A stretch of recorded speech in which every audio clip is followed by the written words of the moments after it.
Renowned American gunmaker Smith & Wesson has been making guns in Springfield, Massachusetts since the mid-1800s. They've been doing it in this facility since the mid-1900s.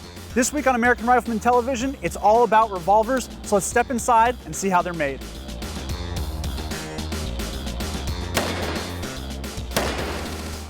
Smith & Wesson has a long, storied heritage in revolver making.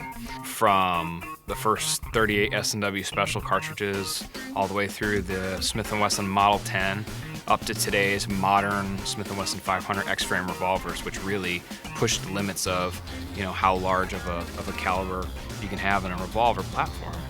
So I think there's a lot to be said for revolvers in modern day concealed carry personal protection lifestyle that shouldn't be discounted.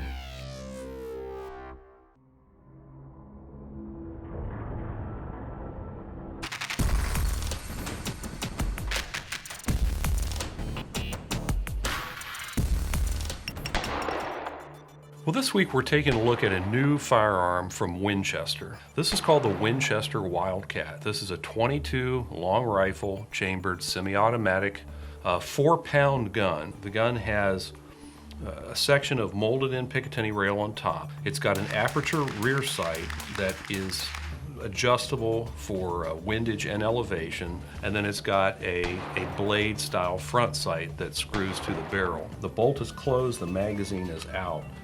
We've cleared the gun, there's no ammunition here. I'm going to take a pin and simply insert it and press in on the rear on a large red button. What that's going to do is it's going to allow the trigger guard assembly to be levered out of the gun, as so. This is the bolt. The bolt handle, when I removed it from that, pivoted up out of the way. This gun's mechanism is a striker-fired mechanism.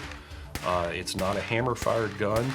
And one other feature that Winchester thought was something that they looked at, they thought was important, that gave them a little better ignition on .22 rimfire cartridges, was that the nose of the firing pin, the point of the firing pin, unlike many .22s, rather than being sort of a chisel-shaped, is really rounded. They found that that gave them better ignition of the cartridges, more consistent ignition.